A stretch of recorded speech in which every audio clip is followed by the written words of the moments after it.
If you want to write stories your readers will love, there are 3 things you need to do. Understand storytelling principles, see how other writers have applied those principles, and then use them in your own work.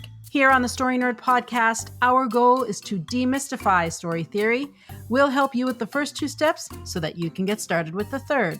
My name is Valerie Francis. I'm a writer and literary editor, and I focus on stories by, for, and about women. And I'm Melanie Hill, writer, editor, and poet, and I have a passion for spy stories, fairy tales, and master detective novels. On today's episode, Melanie pitched the Lego Batman movie so that we can study resonance. This 2017 film was directed by Chris McKay from a story by Seth Grahame-Smith based on Lego construction toys and the DC comic. It's like product placement gone mad. Of course, there will be spoilers because we can't talk about the movie without talking about the movie. But it's Batman. You know what happens. And we'd love it if you could give the show a rating and review. For Apple Podcast listeners, you can do it right from your phone. Simply go to the show's landing page and scroll to the bottom. It really is that simple. All righty, Miss Melanie, what do you have for the genre? Well, I thought it was pretty simple this week. So we have, for the global genre, I have an action story. And then for the secondary genre, I had a worldview education because of the whole relationship Batman theme that goes through the movie. What did you have? Exactly the same thing. The global genre is action. Secondary is worldview education because Batman is finding meaning in relationships. Okay. Melanie, based on what you said about resonance last week, I think I know why you chose Lego Batman this season, but why don't you take us through it? All right. Well, this is a fun movie to watch. And I chose the Lego Batman movie because it has so much resonance in it. At times it's a case of too much resonance is not enough, which, when you see all the characters in the film. But on a serious side, this movie is an excellent example of internal, so thematic resonance, and external, so genre resonance. It's also, I think, an example of how new subgenres are created by using resonance. And by this, I mean a Lego movie. And because there's a lot more Lego movies out there over the last 10 or 12 years, and they are starting to create their own conventions, just like Pixar did. And I'll touch on that a little bit later as well and explain and give examples. Now, I promised this week that I'd expand on what resonance is. And so I'm going to go into a little bit of theory. So resonance in writing is not mentioned or discussed in many theory books. And I think this makes it a fascinating topic to understand, or at least explore some more. Now, I first came across the idea of resonance in Dave Farland's book called $1 Million Outlines.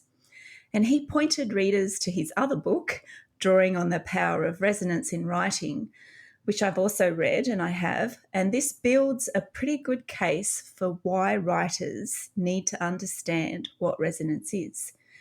And it also analyses The Lord of the Rings to demonstrate how Tolkien used resonance in that particular trilogy.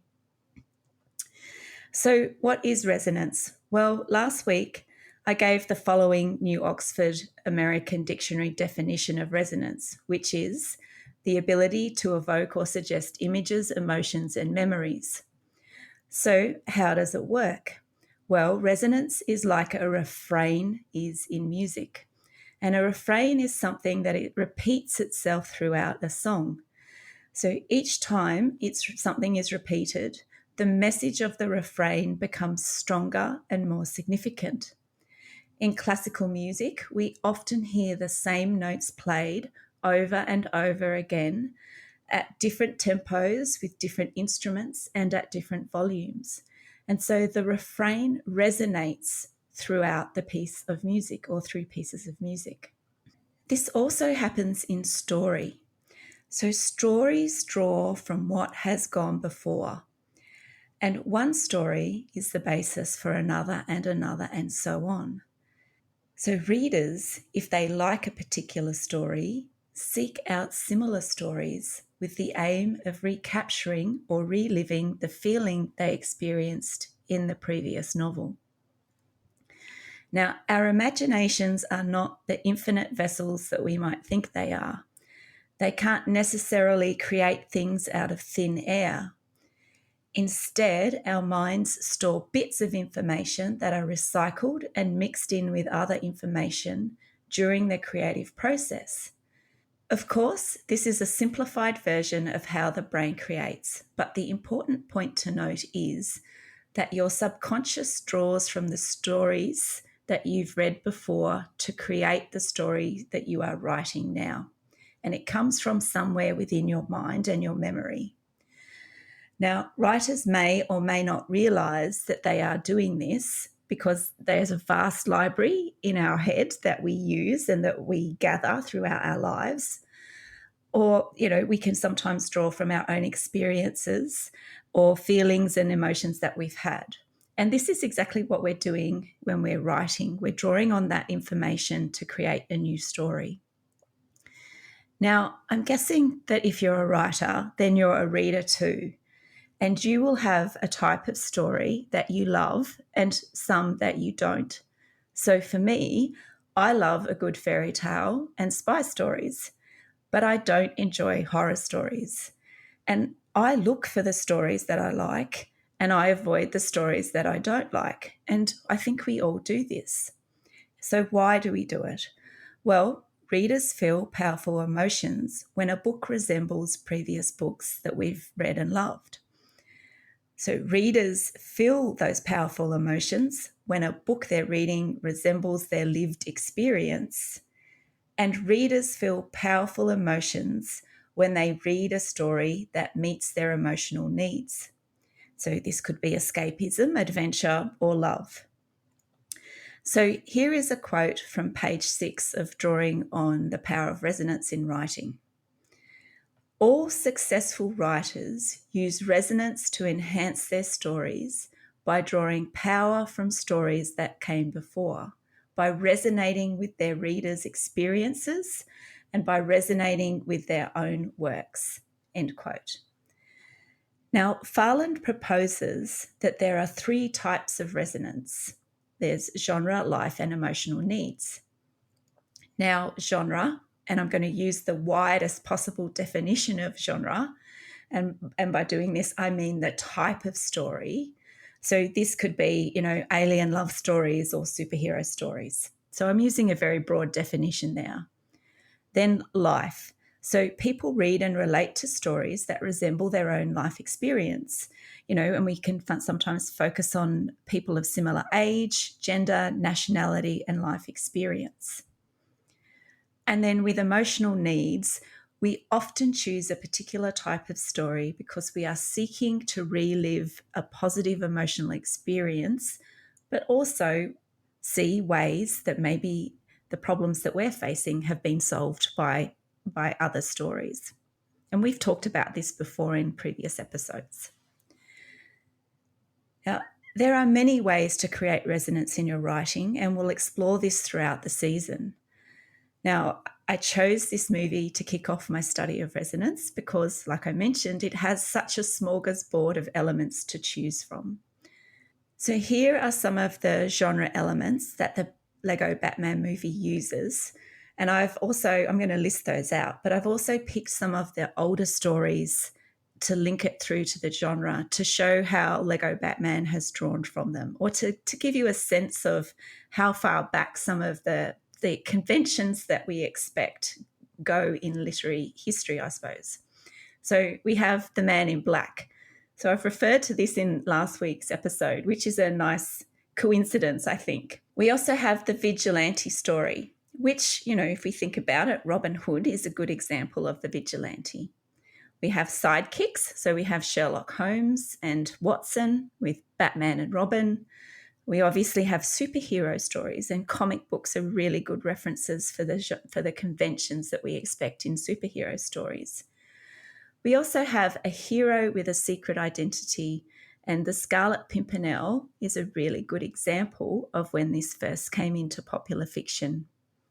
We have villains and minions, and just to list a few, we have Sauron, Daleks, King Kong, Gremlins, Medusa, Godzilla, Velociraptors. These are all in the movie and are thematic and types of stories as well.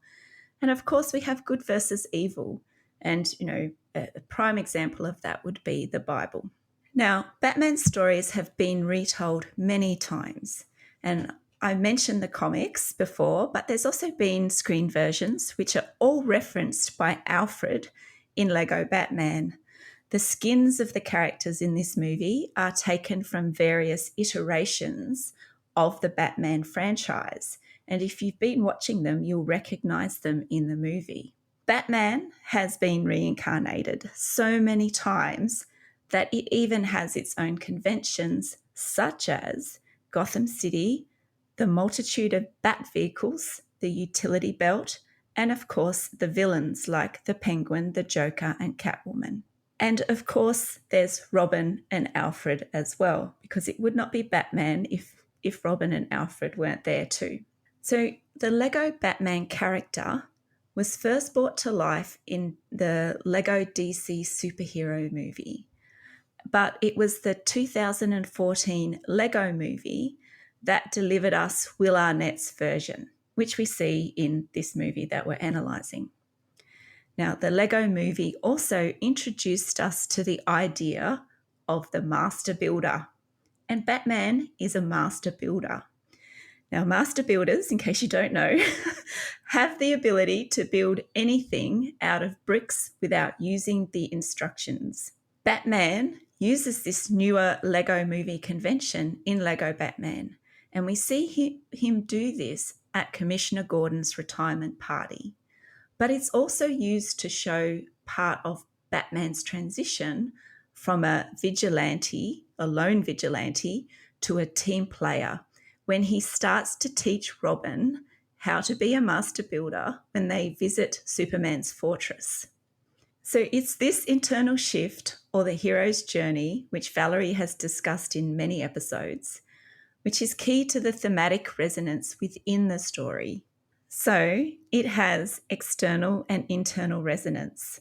It has links to other stories, but repetition of scene types drive home what the story is really about.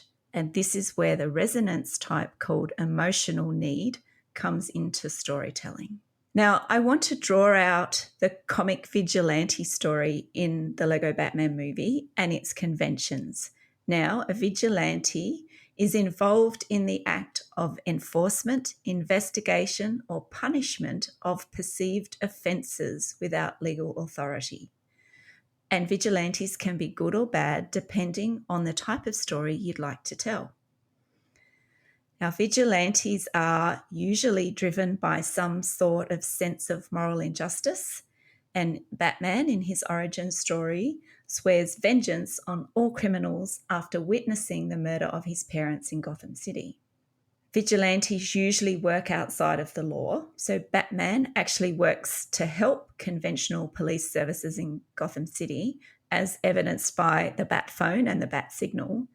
But in this movie, we see Barbara trying to get Batman to work within the law, something that Batman resists at all costs. Vigilantes are hunters. They hunt down those who they believe are the source of or represent the forces that they are trying to fight, and they mostly work alone.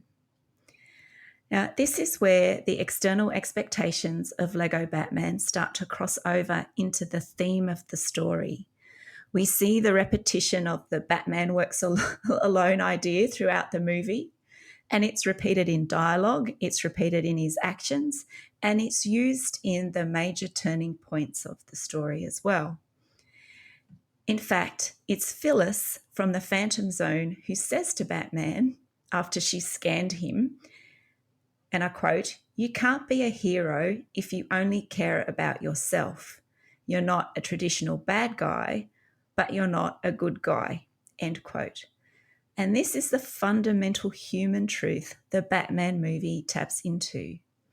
The theme, we are better if we work as a team, has been repeated throughout time, and it will continue to be repeated in future stories in different iterations and versions as well. Now, Batman's transition is laid out for us right at the beginning of the movie when he quotes Michael Jackson's Man in the Mirror.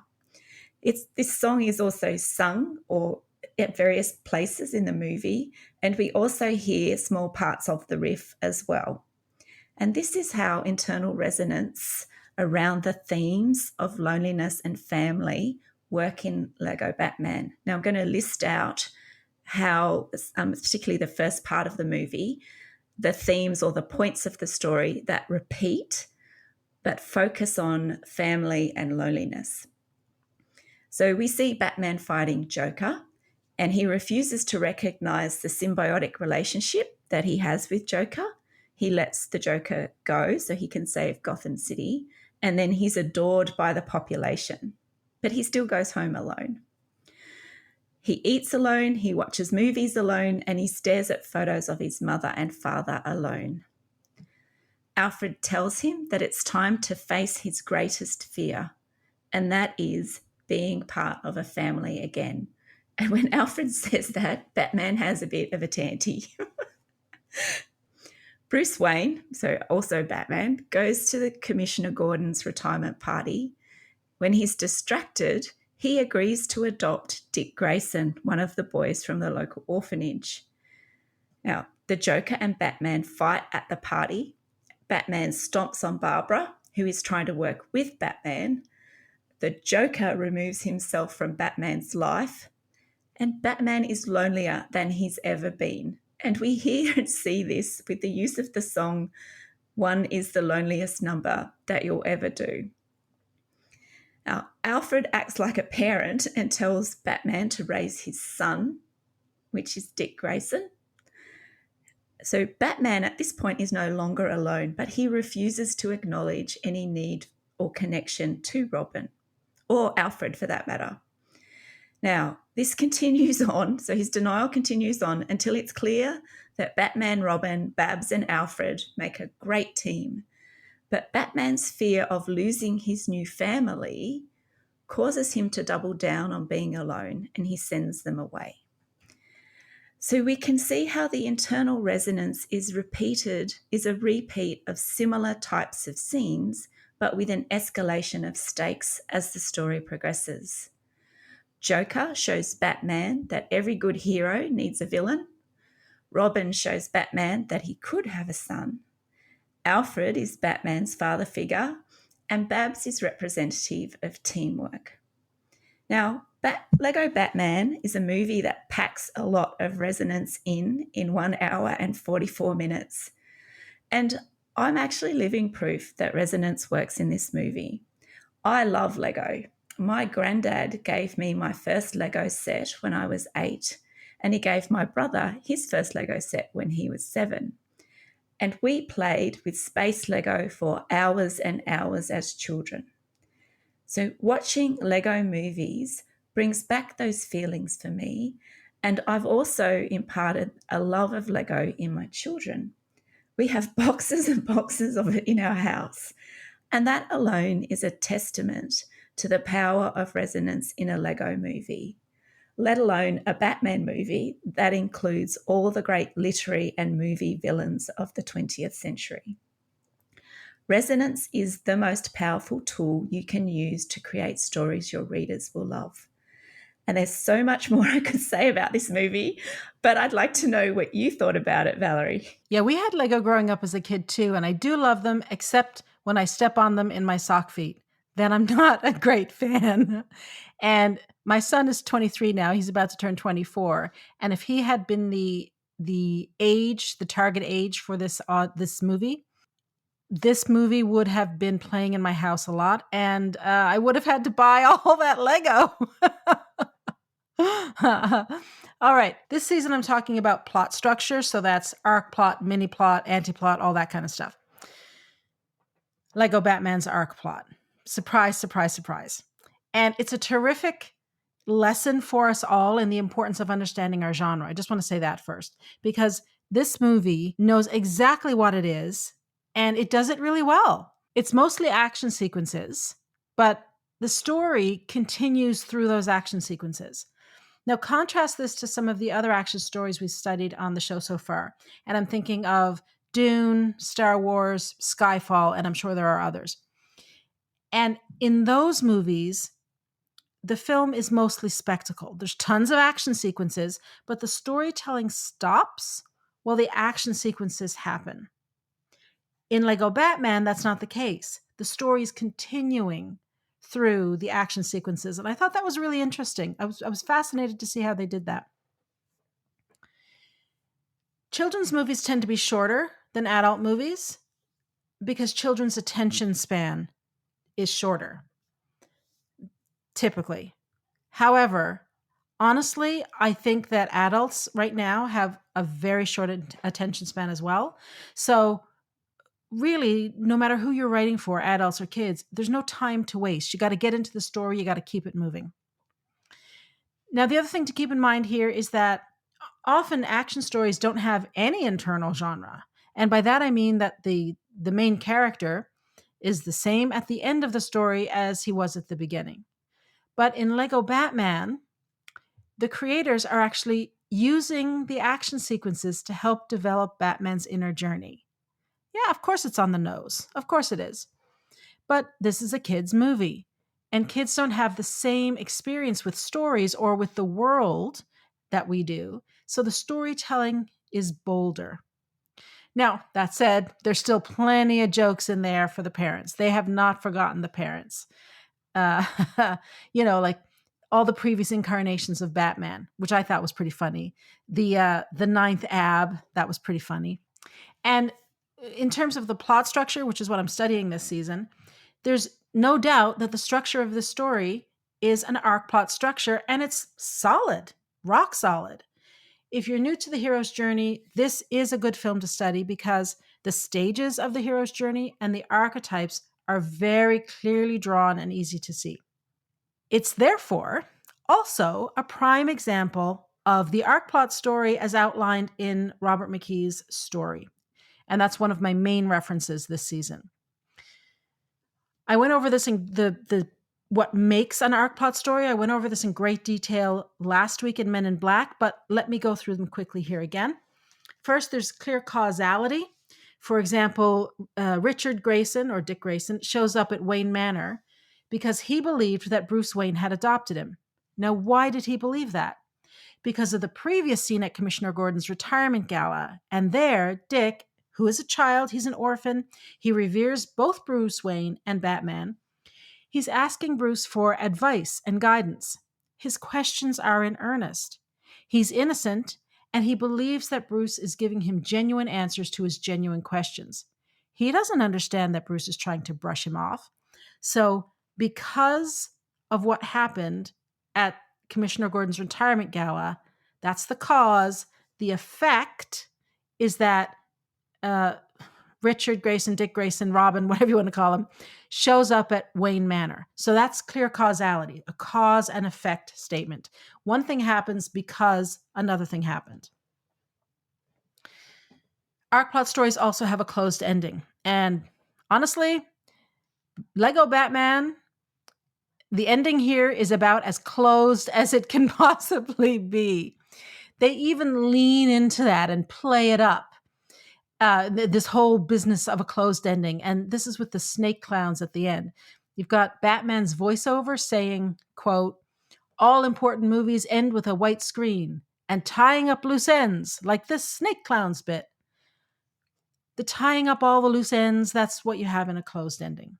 It's not always as neat and tidy as it is here in Batman. I just have to emphasize that.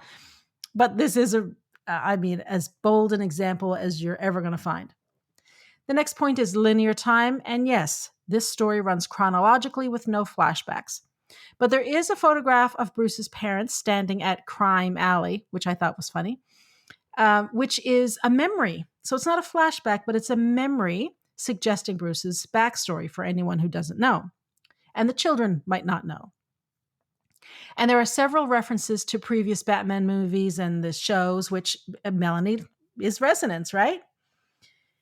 And all of that suggests Batman's memories, but it doesn't interfere with the linear timeline of the story. So that was kind of a nice touch. External conflict?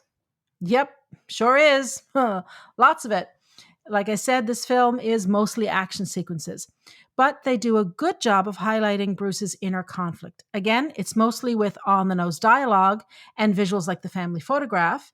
And why? Because this is a kids' movie. I feel like I'm a broken record already.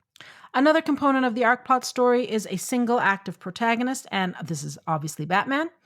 And finally, a consistent reality. Now, here we're talking about the reality of the story, not the reality of our actual world.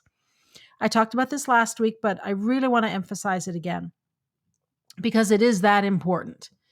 We can set our stories in any kind of fictional world we want. We can create whatever rules we want, and the reader will go with us. But we have got to stick with those rules that we've created. We cannot break them. Why? Well, the reader is going to notice if we break them, and they will cry foul. And nothing gets a reader to put a book down faster than when we break the rules that we set. Now, Robert McKee suggests that writers master the arc plot form first before moving on to any of the other forms. And he's not saying this arbitrarily. There's real logic and wisdom here.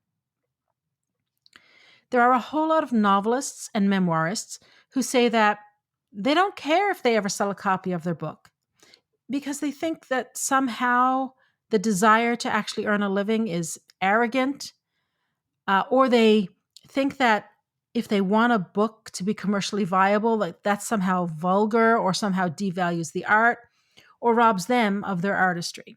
But they do want to finish their book and they want to publish it and they want to see it on the shelf in their local bookstore. Now, to do that, they need an agent and a publisher. And I guarantee you that that agent and that publisher, as much as they love literature, they want to see a profit because stories are their livelihood. This is going to be harsh, not meant to be harsh. It is true. The agents, the publishers, the booksellers, they're not here to help you and me check off an item on our bucket lists. They're just not. And the reason I say that is not to be cruel or unkind. It's because I think it's really important that we all understand the industry that we're getting ourselves into so that we can make the best possible choices for our careers or whatever goal it is we have for ourselves. Now, in saying this, I also know that of those writers who claim not to care whether their books sell any copies, they're the same people who have dreams of being number one on the New York Times bestseller list. And if that's a goal of yours, great goal. I applaud you for having a goal. Absolutely. But to get there, you got to sell a whole lot of copies in 1 week. So why does McKee say that we need to master the arc plot story first? And keep in mind that Robert McKee is a man who has dedicated his entire adult life to studying and thinking very deeply about stories and storytelling and how stories affect our lives. He knows more about this than we do. He has much deeper insight, so I don't know about anybody else, but I think I'd be pretty foolish to discount it. Now, I want to read a few quotes for you from Story, and it comes from pages 62 to 66. They're just a few lines I've pulled out that I think are particularly interesting. And McKee says, quote, as story design moves away from the arc plot and down the triangle toward the far reaches of mini-plot, anti-plot, and non-plot, the audience shrinks. And of course, the triangle he's referring to here is his concept of the story triangle, and that's what I'm studying all season. He also says that most human beings, and this is important, most human beings believe that life brings closed experiences of absolute irreversible change, that their greatest sources of conflict are external to themselves, that they are the single and active protagonists of their own existence, that their existence operates through continuous time with a consistent, causally interconnected reality, and that inside this reality, events happen for explainable and meaningful reasons. Classical design, which is another way he describes the arc plot story, displays the temporal, spatial, and causal patterns of human perception, outside of which the mind rebels. And McKee also points out that classical design is in fact not a Western view of life. This is really important information for us to have. So Again, further to McKee, when the audience senses that a story is drifting too close to fictional realities it finds tedious or meaningless, it feels alienated and turns away. This is true of intelligent, sensitive people of all incomes and backgrounds. The vast majority of human beings cannot endorse the inconsistent realities of antiplot, the internalized passivity of mini-plot, and the static circularity of non-plot as metaphors for the life they live. And doesn't this tie in to exactly what Lisa Cron says in Wired for Story that I talked about way, way, way back in the first season? And I'll remind you what she says is that we are, quote, wired to turn to story to teach us the way of the world. So the world in the story has to mimic somehow reality for us to metabolize it and make sense of it. And it's the arc plot structure that allows us writers to do that. Because when we get into mini plot, anti-plot, all that kind of stuff, it starts to get away from a form of story that mirrors or that mimics, I guess is a better word, the real world that we live in. Okay, back to McKee again. I'm not finished yet. McKee says that great storytellers have always known that, regardless of background or education, everyone, consciously or instinctively, enters the story ritual with classical anticipation. And this is what I always say, right? In other words, the arc plot structure is what we think of when we think of story. Therefore, says McKee, to make mini-plot and anti-plot work, the writer must play with or against this expectancy. Only by carefully and creatively shattering or bending classical form can the artist lead the audience to perceive the inner life hidden in a mini-plot or to accept the chilling absurdity of an anti-plot. That's really important. And finally, one of my all-time favorite quotes. This is McKee's bluntness here.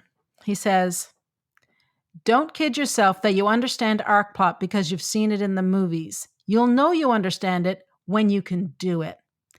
The writer works at his skills until knowledge shifts from the left side of the brain to the right, until intellectual awareness becomes living craft." So here on the Story Nerd podcast, this is all left-brained work that we're doing. We're understanding the theory on an intellectual level, and we're observing how other writers have used it in their stories. That's all left brain. The right brain work is in the creation of our own stories. And this is what happens when we sit down to write our books. And we need both the left brain and the right brain. We need it to understand the theory, but we also need to know how to execute the theory. As an editor, that's what I do best. I help writers put story theory into practice. That's my niche. That's what I'm doing when I'm working one-on-one with clients. Now, I love that all of you are here with us on the podcast, and I love that you're telling your friends about us, and I love the ratings and reviews. So, mwah! But please know that listening to the show is only half the job. It's the left-brained half. To truly see an improvement in your writing, you got to start taking the ideas from the show and use them in your own work. That's why every week, Melanie and I start the podcast with this. If you want to write stories your readers will love, there are 3 things you have to do. Understand storytelling principles, see how other writers have applied those principles, and then use them in your own work. Here on the Story Nerd podcast, our goal is to demystify story theory. We'll help you with the first 2 steps so that you can get started with the third. That's the marriage of the left and the right brain. So, if you're writing a nonlinear story with multiple protagonists, but you haven't yet mastered the arc plot form, you may be setting yourself up for failure. You're most definitely making the process much harder than it needs to be. Now, I'm not telling you not to do that. I mean, if that's the story that is in your heart, then go for it. Just understand what it is you're doing. What is it McKee said?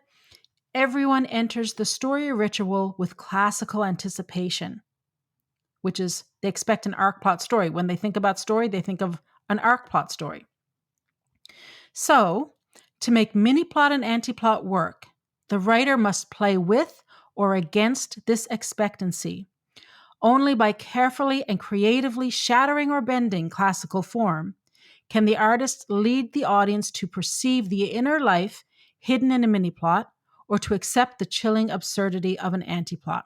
So in other words, to pull off a nonlinear and or multi-protagonist story, you have to know how to bend and shape a linear single protagonist story.